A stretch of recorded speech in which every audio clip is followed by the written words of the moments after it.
I'll hand over to Terry, who's going to facilitate tonight's workshop. Over to you, Terry.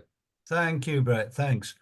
Yeah, the as you're possibly aware, the whole theme behind the continent of beer is it gives a chance for people to get behind the scenes and learn something about the beer cultures in our wonderful continent called Europe.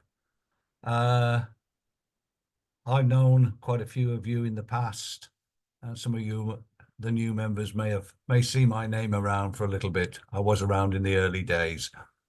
I've known John for quite a while, and had a few decent beers with him as well. In fact, more than a few. And I can't think of a better person to kick off when we really get round to the countries. We had the intro from Tim Webb setting the scene, but a better person to talk to you about the brewing situation, the beer situation, and the drinking culture in their areas. I can't think of any better than John. So without ado, as Brett said, please, if you've got comments, put them in the chat and I'll look after them. So I'm going to hand you over to Mr. Duffy to talk to you about the wonderful world of Ireland. John. Thank you very much, Terry. Appreciate the intro. I'm just going to share my screen before I get started.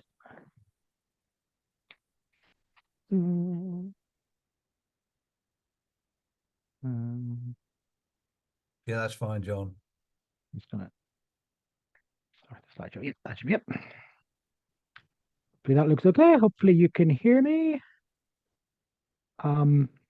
So my name is John Duffy. I am an EBCU delegate representing Ireland, and I'm the co-founder and the current chairman of BEOR, which is Ireland's beer consumers organization. I'm also a beer blogger. So I started my beer blog in 2005. It now documents over 12,000 beers from around the world. My particular interest is in Irish beer, and there weren't many of them when I started. But now that a new one is being released more or less every day, I try to get hold of as many as I can and write about them. So Ireland is the topic for this evening. I'll be telling you a little bit about a lot of things. So our brewing history, the big breweries, the small breweries, the interesting breweries, and I'll suggest a few places where you might like to drink when you're visiting here. There's a lot of information in all that. So I've also put together a fact sheet which lists all of the places and breweries that I mentioned. So you don't need to take notes. I'll make that available for download afterwards. So to start with the basics, Ireland is a island in northwest Europe. It's immediately to the west of Great Britain. The population of the island is about 7 million people, so 5 million of those live in the Republic of Ireland and 2 million in Northern Ireland, which is part of the UK. The word Ireland can be used to refer to the island as a whole or just the Republic. And we're beer drinkers as a nation. The Republic consumes 71 litres per person per year, and that ranks us 10th in the European League table according to Brewers of Europe. A very, very brief history lesson. Irish history begins around the year 500 AD with the arrival of Christianity and with its literacy.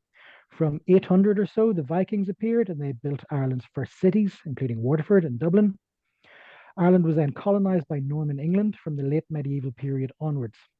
So from the 1500s, it was a separate kingdom from England with its own parliament and its own laws, but the king or queen of England was automatically the king or queen of Ireland as well. In 1801, following a failed first attempt at establishing an Irish republic, the Irish Parliament in Dublin was abolished and Ireland was ruled directly from London. And then in 1922, the country was granted independence as a dominion of the British Empire with its own parliament in Dublin, and that's with the exception of Northern Ireland, which remained in the United Kingdom. So the independent part of Ireland then declared itself a sovereign republic in 1937. So that was the end of its last ties to England. And I mention all of this because it does have a knock-on effect on our beer laws and our beer culture right into the present day. So like in the UK, pubs are the cornerstone of our drinking culture and indeed our culture generally. In 1902, a law was passed that banned the issuing of new pub licenses. So licenses could be moved around, they could be bought and sold, but the number of them was fixed. When Ireland became independent, all of the existing British law that applied to Ireland was left in place. And while lots of things have changed in the meantime, lots of laws have been updated, the 1902 Licensing Act is not one of them yet. So there's been some tinkering around the edges, and the law as it applies to pubs has changed slightly differently in Northern Ireland compared to the Republic. But in both jurisdictions, it is not possible to create a new license for a premises in order to run it as a pub. That is, to sell beer for drinking on site. If a premises is not already licensed, a license from somewhere else has to be purchased and extinguished. So this is known as the extinguishment requirement or the surrender principle. And it has had a huge effect on pub culture in Ireland. For one thing, pubs tend to stay where they are. You'll often find quite small towns that have maybe 7 or 8 pubs, which is far more than you would expect the population would support. And these go back to a time when pubs were a much more central part of people's everyday lives.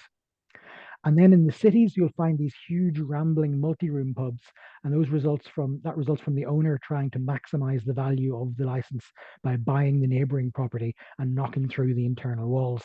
So once a premises is licensed, that license can be applied to all of the expanded building as long as you don't have to go outside to get from one part to the other. And it means that small pubs tend to be quite rare in busy urban areas. Today, there's around 7,000 pubs in the Republic, and a license costs somewhere in the region of 50 to 60,000 euros on the open market. During the economic boom of the early 2000s, that went up to about 80,000 euros and more, and that's just for the license alone. And it means that getting into the pub trade is a very expensive business, and that in turn has been very beneficial to the big multinational breweries. So, for one thing, they can offer pubs incentives like free beer, TV sports subscriptions, patio furniture, and that's in exchange for guaranteed space on the bar for their beers. Small breweries can't do that. And the cost of licensing also makes pubs very risk averse. So most won't carry products that don't appeal to the widest possible customer base. So specialist beer pubs are very rare. Pubs in the Republic aren't usually tied to any of the big breweries, and most of them will stock beers from all of them. In Northern Ireland, things have evolved slightly differently. So many pubs there have a direct contractual tie to either Diageo or to C&C, and that ensures near exclusivity for those breweries' beers.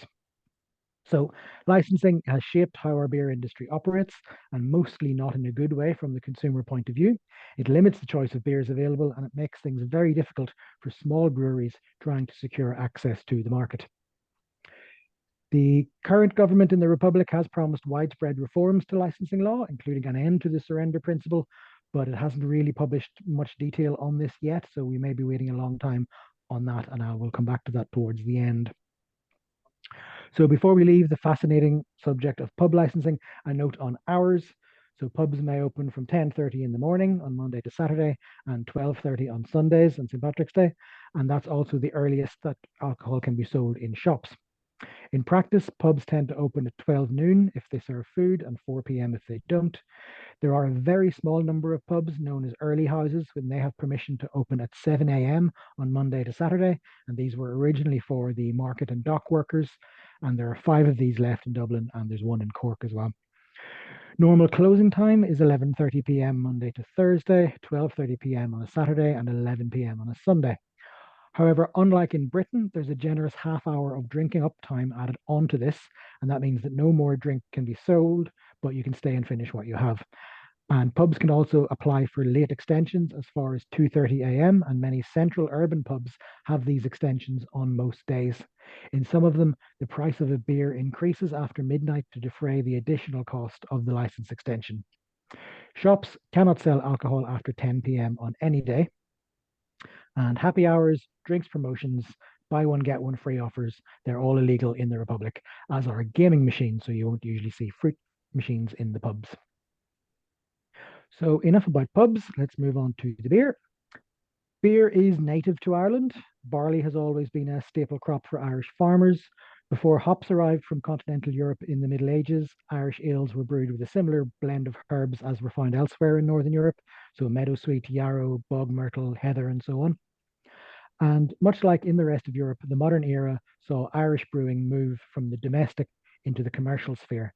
So, with the Industrial Revolution came larger and more elaborate breweries, and the establishment of recognizable beer brands, and then consolidation as the stronger companies put the weaker ones out of business. The early industrial beer scene in Ireland looked much like it did in England. Very similar types of beers were being brewed. However, porter appears to have been a lot more popular in Ireland, and I've never seen a satisfactory explanation as to why that was. In 1830, the biggest brewery in Ireland was Beamish and Crawford in Cork, and that was surpassed soon after by Guinness of Dublin. And both of those were purely porter breweries at the height of their success. Like in England, porter was largely a city drink, while breweries in the country and in smaller towns tended to make ale. The larger breweries really began to consolidate in the mid 1800s, and Guinness in particular accelerated its growth, so it became the largest brewery in the world by 1914. Smaller breweries couldn't compete and they were gradually pushed out of business. And then, when the canals and later the railways were built, Guinness secured exclusive access from the operating companies and was able to become a national and then an international brand. In Cork, the Beamish and Murphy's breweries insulated themselves a little bit by buying pubs, much as breweries in England were doing at around the same time, and that doesn't seem to have happened elsewhere in Ireland. At the beginning of the 20th century, there was still a good level of diversity in Irish beer. There were maybe 15 to 20 large regional beer brands, but Guinness in particular continued to expand successfully, and that further reduced the number of breweries that they had to compete with. Some breweries were simply paid by Guinness to stop brewing beer. Some of them were offered contracts as bottlers of Guinness, and the promise there was that they would make more money doing this than they would by brewing and selling beers of their own. And by the middle of the century, Irish brewing was almost completely owned by multinational companies. So Carling of Canada owned Murphy's, Watney's of England owned Beamish, and Guinness, which was now headquartered in London, partially or wholly owned all the rest of them. And I don't need to tell an EBCU audience that the inevitable result of consolidation is poorer consumer choice. So both Irish ale and Irish stout became inferior products during the mid 20th century. So ale became sweeter to be more accessible to more drinkers. And nitro keg stout was introduced in 1959 as a way of making the beer feel like it was served on cask without needing any of the care and attention that cask beer demands. So the late 20th century was a real low point for beer drinkers in Ireland. Over in the UK, the campaign for real ale was formed to fight against the very thing that had already happened to Irish beer and Irish brewing.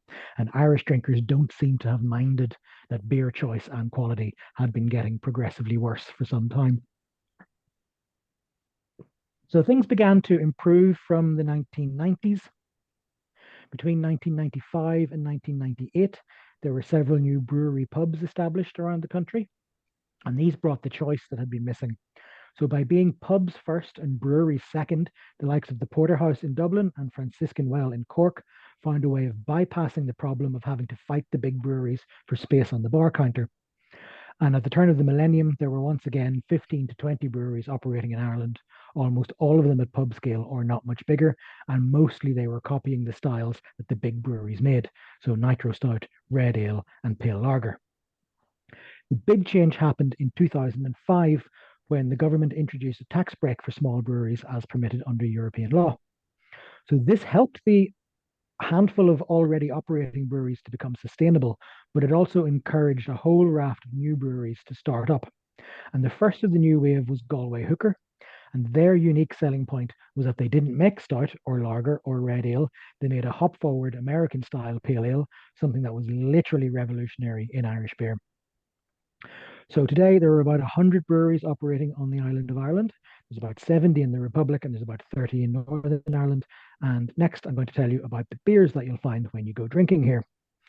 I could talk a lot more about Irish beer history, but I've been told that I'm not allowed to.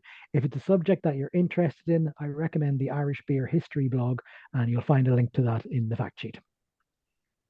So today there are 4 major multinational breweries operating in Ireland, and their beer is widely distributed. It's found everywhere. It's pretty much unavoidable. Diageo is the biggest. It was formed by the merger of Guinness with Grand Metropolitan in 1998.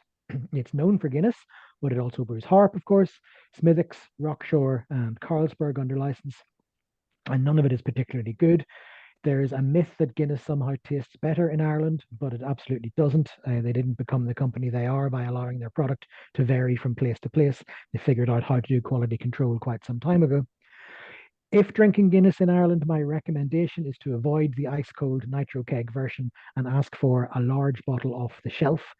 A decreasing number of pubs still stock it, but you're more likely to find it in smaller and rural pubs. It's the same liquid as draft Guinness, but it's carbonated rather than nitrogenated, and it's served in a pint bottle at room temperature.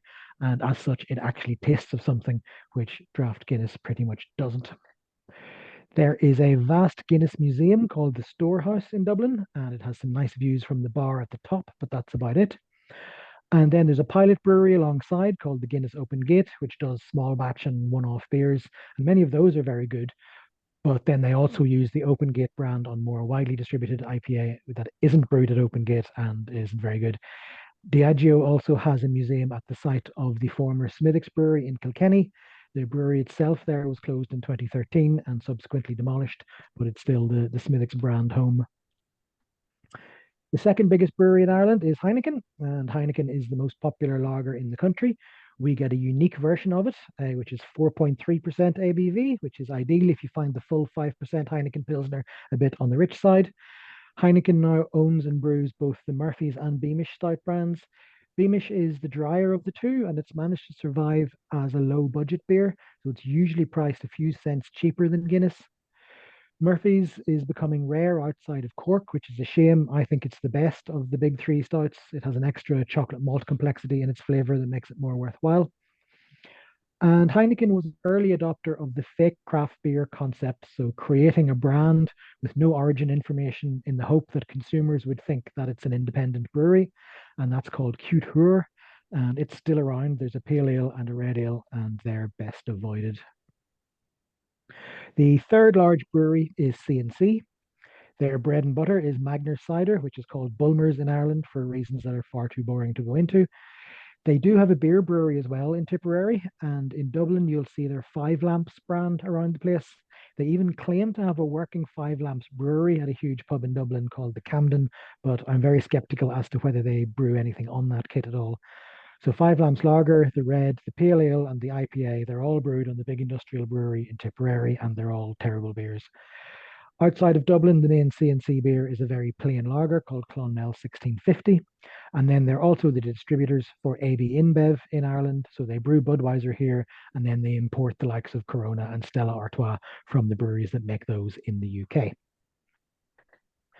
And finally, the smallest of the big breweries is Molson Coors, and you will see Coors a lot on tap, but due to a quirk of the contract brewing arrangements, the Coors that you get in Ireland is actually brewed and distributed by Heineken.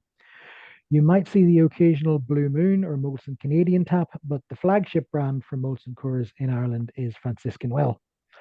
Franciscan Well was one of the first wave independents. It was founded as a brew pub in Cork in 1998, and I'll talk a little bit more about that when we get to Cork. In 2013, Molson Coors bought Franciscan Well, and they built this giant new brewery in the Cork Docklands. And then they set about ruining what had been quite a decent beer brand with a series of poor to terrible beers. They did release a hazy pale ale last year called Well Hazy, which I thought was quite decent, but otherwise the Franciscan Well beers, in my opinion, are not worth bothering with.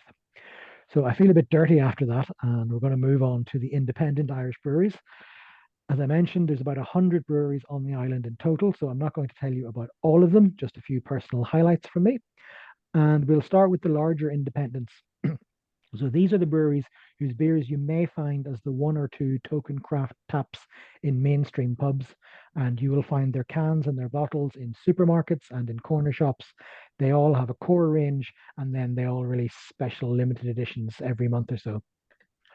So Carlow Brewing Company, which is also known as O'Hara's, is the largest and the oldest of the independents. It was founded in 1996 and has been brewing since 1998. We still count it as an independent, though the Spanish brewery Hijos de Rivera owns 32% of it. And Carlo started out brewing stout, red, and wheat beer, and they still do. But in compliance with market forces, they now brew a whole range of IPAs as well. And I'll just highlight their export stout, Lan Fallon, which is at the center of the picture there. It's their consistently best beer, and it's one that's widely available in supermarkets, in bottles and in cans. Carlo also owns the Urban Brewing Brew Pub in Dublin, the Brewery Corner pub in Kilkenny, and they've acquired some other small brands that otherwise would have gone out of business over the years. So Boyne Brew House and Craigie Cider are still used by them. I think the next biggest brewery is Rye River, and that's just outside Dublin in County Kildare, and it was founded in 2013. And again, a foreign brewer has a minority shareholding in the company, so this time it's Warsteiner of Germany. And again, they have a really good, very widely available export stout called Nocturne. I'll highlight their excellent West Coast IPA, Big Bangin', and the range of beers as well that they make for Lidl under the Crafty Brewing brand, and in particular, the IPA and the American Brown Ale. So the next one is Wicklow Wolf, and the beer that you're most likely to be rescued by in an otherwise poor pub selection is Elevation Pale Ale. They're noteworthy for having a small hop farm, and 4 times a year they brew a beer using only local ingredients. That's called the Locavore series. Do they have a really good export stout? Yes, indeed they do. It's called Apex. They have an unfortunate tendency to make pastry versions of it, but the basic one is the best. And they're one of the few Irish breweries with a tap room that you can visit, and that's in Newtown, Mount Kennedy, County Wicklow. So that's about a 45-minute drive south from Dublin. Moving down a little in size, but still widely distributed and generally excellent in quality, is Kinniger. So they have a tap room as well, though it's in the far northwest of the island. It's about 3 hours drive if you're coming from Dublin.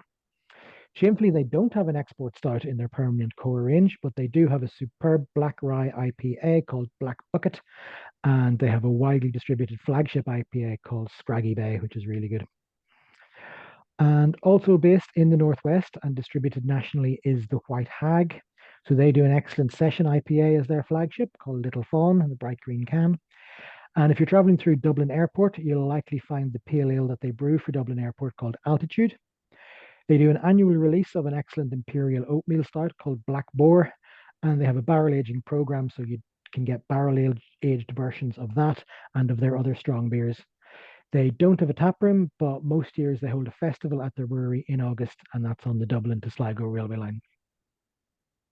I mentioned in the history section that Galway Hooker were the first brewery to do American style pale ale back in 2006, and they're still doing that. It's still very good.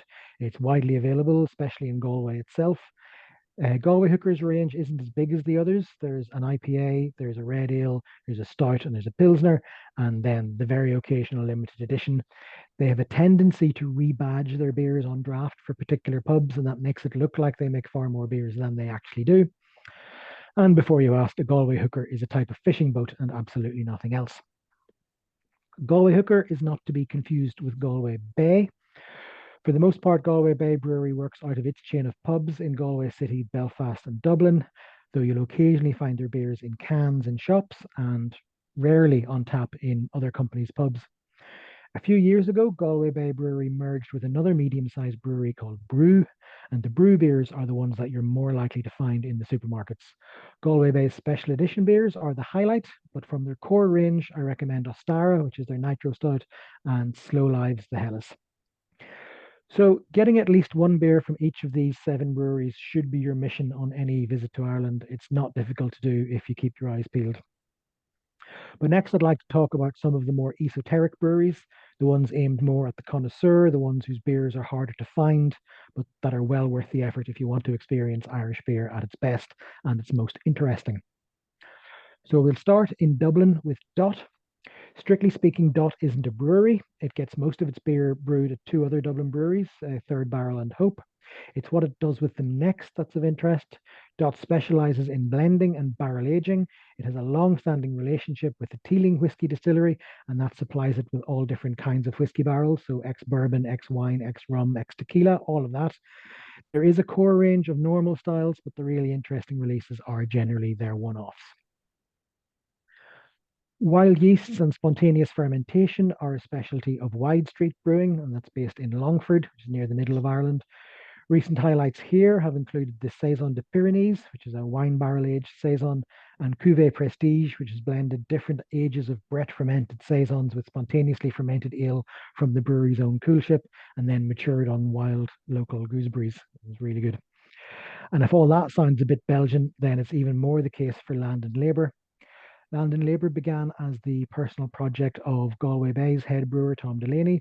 He's since moved on from Galway Bay to run Land and Labour full time, and he's now co-located with Wide Street in their brewery. The spontaneously fermented and barrel-aged beers are, to my palate, convincingly lambic-like, and my particular favourite is the blueberry-infused Lunaberry, but any Land and Labour beer is well worth your time. The other Brett enthusiast is Otterbank, which is based in the northeast in County Donegal, but not far from Derry City. So, like Dot, Otterbank is a barrel aging specialist, but likes to play with wild yeasts. And this year it launched what is intended to be its core beer called the International. It's a Brett fermented pale ale and only 4.1% ABV, but with a lot of character in common with the likes of Orval. And it's dry hopped, and the first version is with a New Zealand hop called Superdelic. Other Otterbank highlights included the vatted porter called E Hawaii and the Brett fermented barrel aged imperial stout with the delightful name of Gimp Mask. I will throw out two other quick shout outs to other tiny breweries that operate in the wild fermentation space. So Black Donkey, and they've harvested a yeast from a cave near the brewery, and they've used it in a whole series of very tasty beers. And then Canvas in Tipperary, which is a side project at a farm where they specialize in heritage crops as a way of promoting biodiversity and food security. Canvas not only grows and harvests its own ingredients, it's self-sufficient for energy as well. So the homemade brewery, which is called Mad Max, is fueled by wood which is grown on the farm itself.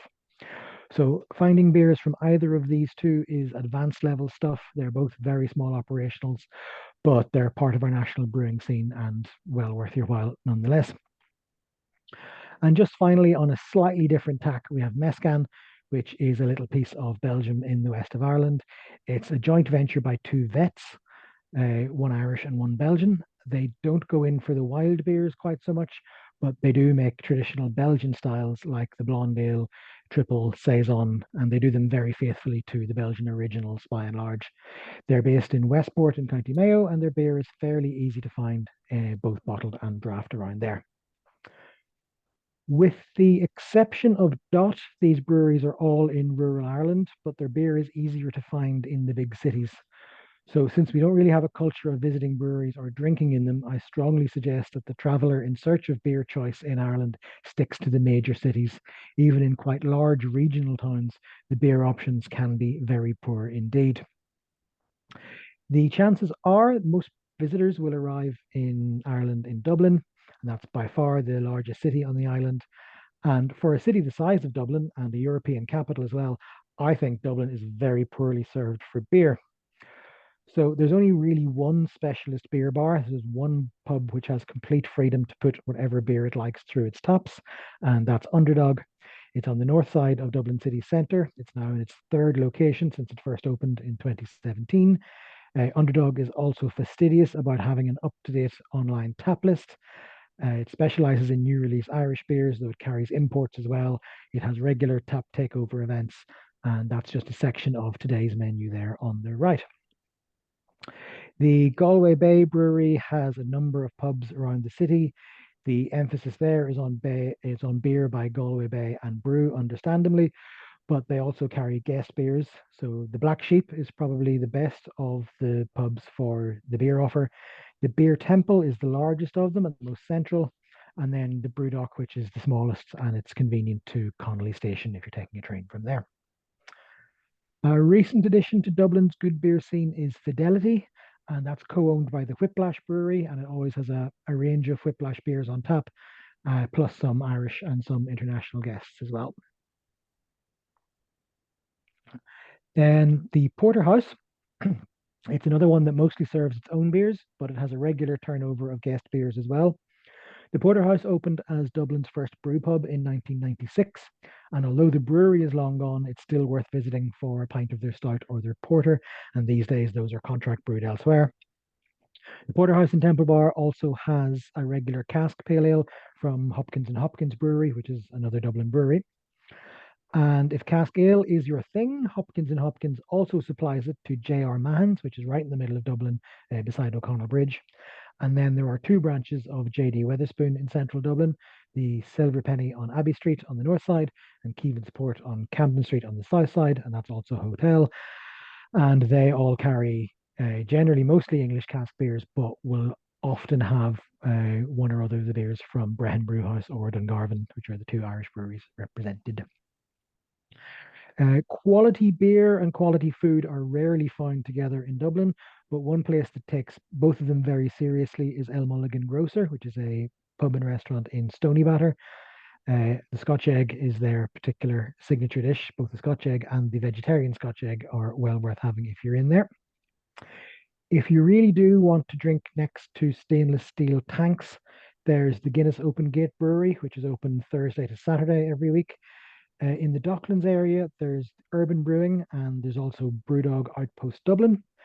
The only full-size production brewery that has a tap room in Dublin is Rascals, and for that, you're best getting a Red Line tram. It's about 20 minutes out of the city centre to Black Horse tram stop, and it's less than a 5-minute walk from there. If you're shopping for beer in Dublin, I recommend two places in the city centre.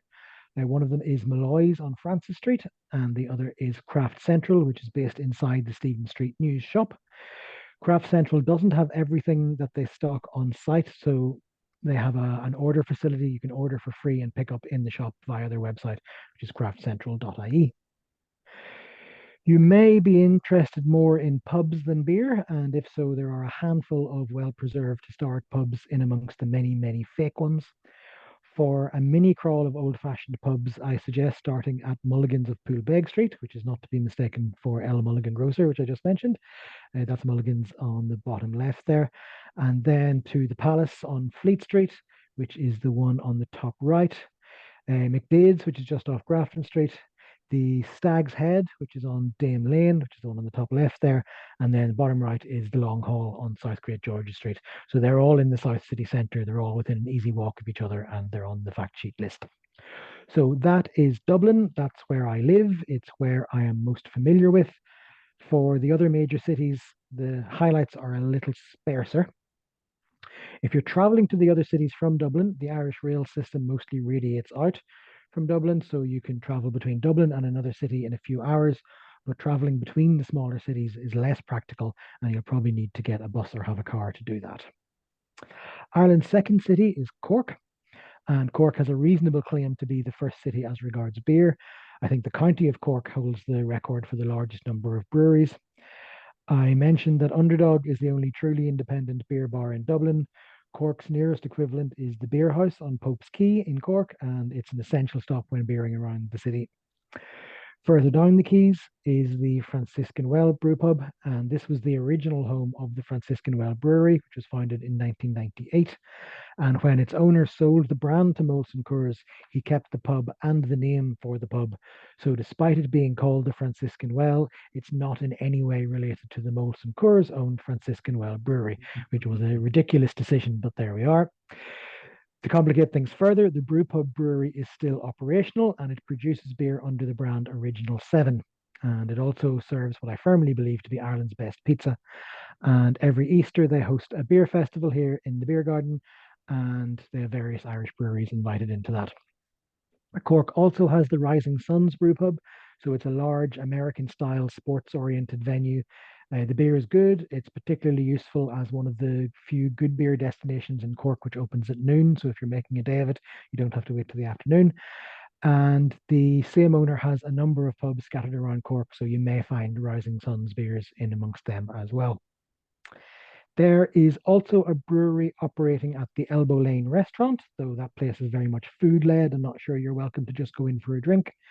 There's a brew pub in a converted bakery called Thompson's, close to Cork railway station. That's in the middle there. And that's owned by the Cotton Ball Brewery, which is out in the Cork suburbs, and it serves their beer as well as a couple which are actually brewed on site. For beer shopping in Cork, the best place is Bradley's on North Main Street, and that does lots of different artisan food and drink. It has an excellent beer selection, which is down the back of the shop. There is enough going on in Dublin and Cork to make them worthwhile as beer destinations in their own right. The other cities, I think you would need to find something else of interest to do there, and I can't help you with that. I'm only here to tell you about the beer. But if you find yourself in Galway, which is Ireland's party capital, you won't be stuck for something to drink. If you're fussy about what that is, you'll find a good range at Beer House, and that's not related to the Cork pub of the same name. And then there are also 3 Galway Bay brewery pubs. So the Salt House is a lovely little one by the Corrib River, right in the middle of town. Then the Oslo is a converted ballroom where the original brewery was for Galway Bay. And that's in the seaside suburb of Salt Hill, which is about 20 minutes walk from the centre. And then there's a smaller pub in the city, which I've never been to, called the Dewdrop. I will mention here that if you're travelling between Galway and Dublin, you'll likely be passing through Athlone, which is in the dead centre of Ireland. And here you'll find the Dead Centre Brew Pub, which is a great place to visit in any weather, but has a wonderful terrace overlooking the Shannon River. So further west then to Limerick. Limerick is not the most exciting city in Ireland, but it has its charms.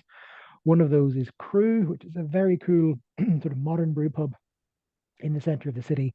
It makes great beers and you almost never see them anywhere else. And then there's Treaty City Brewery, and it has its main production brewery out of town, but it also runs a visitor centre and a pilot brewery close to the centre, which is much easier to visit. Belfast, then, it has the unmissable Crown Liquor Saloon, which is a highly ornate and beautifully preserved Victorian pub. It's now part of the British pub chain Nicholson's, so it will generally have mostly English cask beers, though usually there's at least one from a Northern Irish brewery as well. For high-end craft beer in Ireland and the UK, there's the Woodworkers, which is their top left. Galway Bay also has a pub a little outside the centre called Northern Lights, and the journey out to Northern Lights is worthwhile because right across the street from it is the Errigal, and the Errigal usually has a couple of cask beers on the go as well, and it's a lovely pub. There are two brew pubs in Belfast city centre, and they are Out of Office Brewery at the Ulster Sports Club and Bell's Brewery at the Deer's Head pub. And it's a short bus ride then to the Boundary Tap Room and the nearby Bullhouse East Tap Room. And that's just scratching the surface. So there's a much more detailed pub guide to Northern Ireland on the Cameron Northern Ireland website. They updated it specially for me when I told them I was mentioning it at this. So that's just scratching the surface. And that's just a quick cheat sheet for places to get decent beer in Ireland. And you might have noticed that apart from the brew pubs, breweries don't feature very much. We don't have the culture of drinking at breweries that's so much part of the beer landscape elsewhere in the world, and there is a legal reason for that. And that's that breweries in Ireland have been deliberately and purposefully locked out of the retail trade. And a large reason why is the powerful pubs lobby, and that has fought successfully to not only keep the limit on the number of pub licenses available to ensure that they all have a high resale rate, but also to remove any possibility of competition coming from any other angle, and breweries are one such threat. So in the Republic, when you buy a license to brew beer commercially, it includes a stipulation that this beer can never be sold in quantities less than about 20 litres at a time. So no pints at the brewery and no six packs to take away. One Irish brewer remarked that while he couldn't sell a bottle of his locally brewed beer to anyone at the brewery, they were free to go around the corner to buy a Budweiser in the local petrol station. So following a long campaign by the small breweries, the law was changed a little bit in 2018, and breweries can now apply for what's called a producer's retail on license, and this allows them to sell smaller amounts of beer to visitors for drinking on site, but it can only be what's brewed at the brewery. It can't be sold later than 7 p.m. Visitors must have done a tour of the brewery, and there's a host of other conditions around safety and security, which requires a certificate from the local court. So for the vast number of small producers, it's simply not worth the effort. So they don't generally bother with these. They don't generally bother with tap rooms at all. Rascals in Dublin on the left there, it looks like a proper tap room, but legally it's actually a pub. They were able to afford to buy a full pub license and transfer it to the brewery premises. The small number of breweries that do have taproom licenses tend to be the ones that have built the taproom especially, rather than simply converting a corner of the brewery as tends to be done abroad. So never ask an Irish person what are the good breweries to visit. It's not really how we do things here. There is, as I mentioned earlier, another move afoot to liberalise our strict licensing laws, and these date from 1902, remember. In 2022, the government decided that our current laws were antiquated and not fit for purpose, well spotted, and they decided to revise them. And among the proposed measures was an end to the limit on the number of licenses and an end to the trading of licenses on the open market. And this, of course, has been strenuously and publicly resisted by the pub lobby as they stand to lose the most from it. Under the proposed new regime, anyone would be able to apply to license any premises to sell alcohol, and the courts would be able to issue new licenses without having to extinguish existing ones. So, from the consumer perspective, it means that we would get the pubs we need in the places we need them. So, running a small or specialized pub would become economically viable without the huge cost of acquiring a license in the first place. Other measures proposed include allowing temporary licenses for venues to hold events like museums, concert halls, farmers markets, and they might only want to hold a small number of events with drinks a few times a year, and currently they have no way of doing that. There's also a proposal to simplify late licensing so that serving after normal pub hours is not a special exemption as it is currently that you have to apply for, but that's just allowed as a matter of course, so that nightclubs could open to 5 a.m. and at the moment nothing can stay open later than 2:30 a.m. So after a flurry of publicity when this was published, there's really been no further progress since 2022. I don't know where the proposal is now. It's been promised that it'll be back before Parliament in the next couple of months, but the publicans seem to have made their peace with the proposals. So either they were given an assurance that this wouldn't be the final, that they wouldn't change the licensing arrangements in the final legislation regarding buying and selling licenses, or they realized that they would benefit from the liberalization of the hours. And then, of course, the anti-alcohol health lobby have said that a full assessment needs to be carried out before the proposals go any further. So the plan seems to be in what the film industry calls development hell. So it's being picked over continuously, but with very little sign of actually moving forward. We will have a general election in a few months and possibly a change of government. And who knows what, if anything, will happen to the plan then. My gut feeling is that we will be stuck with the current 1902 situation for several years yet, if not forever. With regard to breweries, the number appears to have stagnated. As in other countries, the gold rush is certainly over. The successful breweries are the ones that have attracted investment, either from Irish businesses in other sectors or from foreign breweries, or there are those that are small and local enough that they can survive without having to be too competitive. The most recent government report on the independent beer sector has said that it shows modest growth from 2.9% of market share in 2017 to 3.4% in 2022. Of course, that's not an even spread, and the large and well-resourced independents like O'Hara's and Rye River are accounting for the bulk of that. Small breweries, meanwhile, are flat or declining. We haven't had any major or unexpected brewery failures in some years, so things appear to be more or less stable from the consumer's point of view, at least. I haven't mentioned beer festivals, and that's because it's difficult to do in a meaningful way for a group like this. Other than breweries, few people have managed to get beer festivals to work on a long-term economically viable way. As I mentioned, the Franciscan Well Brewery in Cork has a festival in Easter every Easter weekend. Rascals in Dublin has one in early May and again in early October. The White Hag hosts one at its brewery in County Sligo in August each year, and that's accessible by train from Dublin, as is Mullingar in the Midlands. And for the last couple of years, there's been a small wild beer festival in spring or summer, and then a cask ale festival in winter. The longest running beer festival is one that's co-organised by O'Hara's, and it's usually held at the Royal Dublin Society in Dublin, and that began in 2011. But fell away just before the pandemic. But this year it's back, and in fact, it's on this coming weekend. So if you fancy a last minute beer trip to Dublin, now is the time to do it, Friday and Saturday at the RDS. So I've rushed through a lot of factual information here. So a list of the things that I've talked about will be available for download. For further reading on beer in Ireland in general, there's my own blog, which is The Beer Nut, and I'm trying to document every Irish beer I can get my hands on, but I also do plenty of imports and international travel posts and that sort of thing as well. I post at least 3 new pieces every week. For the Northern Irish beer scene, Quair Swally, Roy is very fastidious about documenting everything that's happening in beer north of the border, and he provides a great reference source on his website. For Dublin pubs specifically, you can find out about them from a native's perspective on Dublin by Pub, or for the views of a resident alien, there's the Weirdo Guide to Dublin Pubs. And then there's Bure, which is Ireland's beer consumers organization. So we've just built our website, so it's a little thin on content at the moment, but it's being added to, and all going well, will eventually become the one-stop shop for current information on independent beer in Ireland.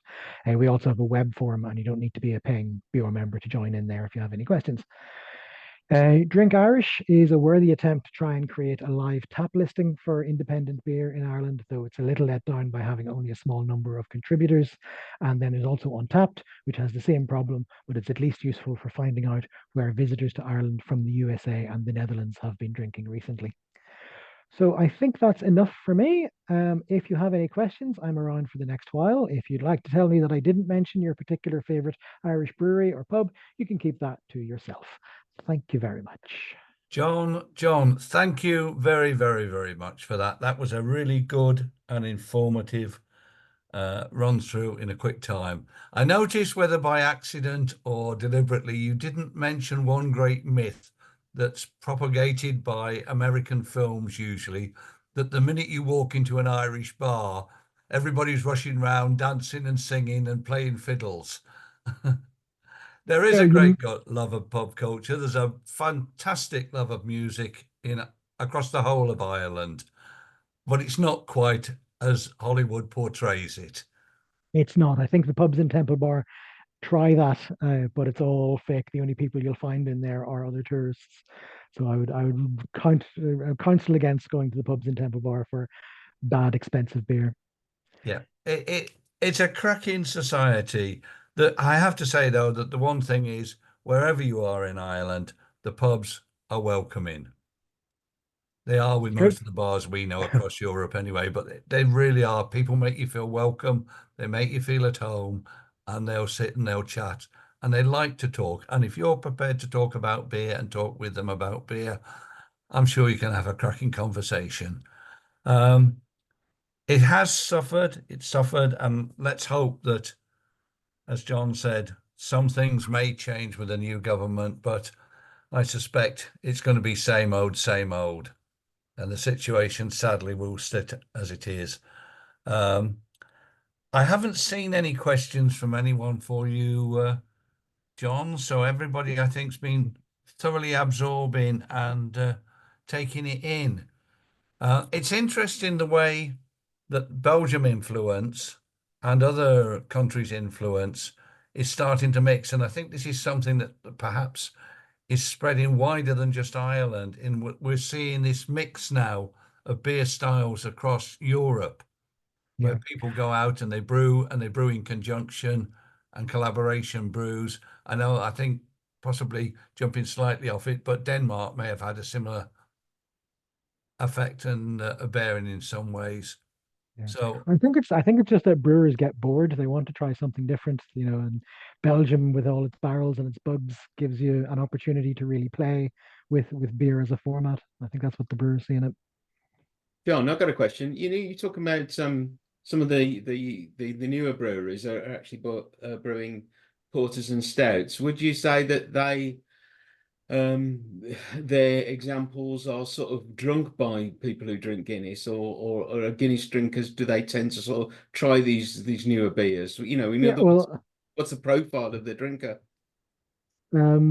yeah, Guinness people are fiercely loyal to draft Guinness. So no, I don't think it's very difficult to get a Guinness drinker to swap to a different stout. I've been in situations where pubs haven't had Guinness, and the Guinness drinker who ordered it, his second request was for Heineken after being given sort of tasters of three different stouts that the pub had. So people like familiarity, and Guinness is the most familiar beer. Virtually every brewery in Ireland makes a stout that's better than Guinness. So if you actually genuinely like the taste of stout rather than the romance or the branding, go to the independents. can I ask Carol's got a John? question. Sorry, Sorry, carry on, Brett. yeah, Tom Carroll's posted a question on the chat. He said, "Do you have any info on Irish beer competitions?" Beer competitions. I don't. I think I used to run the only one, and it just people stopped being interested in it. So I kind of knocked that one on the head. But no, there's no blind tasted competition of commercial beer at all. Nobody runs one of those. The homebrew club does the nationals and various local homebrew competitions, but no, there isn't any commercial Irish beer competitions. You will find Irish beers showing up in the international competitions, but there's no specifically Irish one at the moment. Yeah. I was actually going to ask about beers. One of the last delights, I think, whenever I was over, whatever time it was, how many years ago, was managing to find some bottle conditioned Guinness, a rarity whether it's It's still gone. available at all. No, 20 years gone. And that was one of the things that changed when Guinness became Diageo, was they cut lots of corners, and Guinness is now a completely sterile plant. So there's no bottle conditioned Guinness anymore. And it's interesting as well as the way that Guinness went out into the wider world. And you see a lot of Nigerian Guinness, West Indies Yeah, with their Guinnesses over here in the UK in supermarkets. You'll see them on sale. yeah. They very much plugged into the empire when that was expanding. So got an early footprint in all of these places. Yes, yeah. Are there And any what are you enjoying at the minute, breweries John? too? Oh, sorry. Main Guinness Brewery, John. Sorry, what was that, Brett? What was that, Brett? Yeah, I was asking the Nigerian the other Guinness breweries, export, etc. Are they actually brewed under license, or are they actually owned by the main Guinness Oh, it brewery? varies. I think the vast majority are under license. And I think Diageo has only owned about two or three of them, and they're gradually getting rid of them. They used to own the one in Jamaica, and they sold that a few years back. And I think they're in the process of selling the one in Kenya at the moment. So they are kind of consolidating. But the vast majority of the foreign extra stouts brewed in Malaysia and the Caribbean and Africa are contract brewed by a local operation. Yeah. So they ship out an essence, which is sort of a roast barley extract, and then that's added into the contract brewed Guinness abroad. Just add water and leave it. Yeah, add lager and leave it. Yeah, Add lager and leave it. One of the things I found fascinating was one of the very early photos you had in the slideshow was of the cooperage yard at Guinness. The incredible number of casks that they had there at that point. yeah, And the Irish, I wasn't aware that Ireland had pyramids till that point either.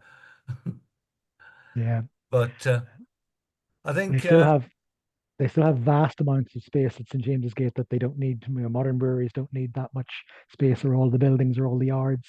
So that's all still sitting there. There are plans to redevelop it.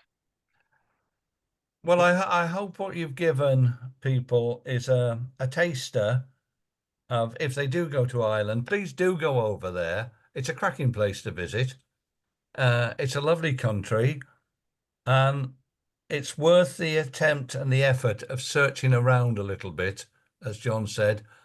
Use their links to their website to find out anything, but really, it's honestly, you will have the time of your life, I think, if you go there. Thanks, John. John, you Okay. mentioned that you've got some sort of notes or something Yeah, available. Are they is there a link or something we can? I will. Can I email them to you and you stick them on the website? Okay. I'll do that shortly. So I don't see anyone else's comments or questions. I think people have just sat and absorbed. Some countries are luckier than others. On the left-hand side of my screen is John, and on the right-hand side is Bo. I'm not sure who's the luckiest of the two in terms of things. But what Thanks, I John. found, though, fascinating was the way that, as you said, there has been a growth in the smaller brewers, and you still have managed to maintain a reasonable level of smaller brewers in there. Yeah, That they've fought their way through. They've had the guts to carry on when things have not been perhaps at the best, and they persevered, and they believe in the product they're producing, which is something that goes to every country out there. So, John, thank you very, very much for tonight. It's been Cheers, John. an excellent cheers, guys. one. Thanks very much. Thanks all. I'll hand you Cheers, back all. to Thanks. Brett for a minute if Brett wants to finish off with anything. No, that's it. Thanks for everyone, and don't forget the next workshop is Iceland. But thanks to John, thanks to Terry. Have a good evening. Yeah, Cheers. Thanks, thank all. you all. Bye. Thank you. Bye-bye.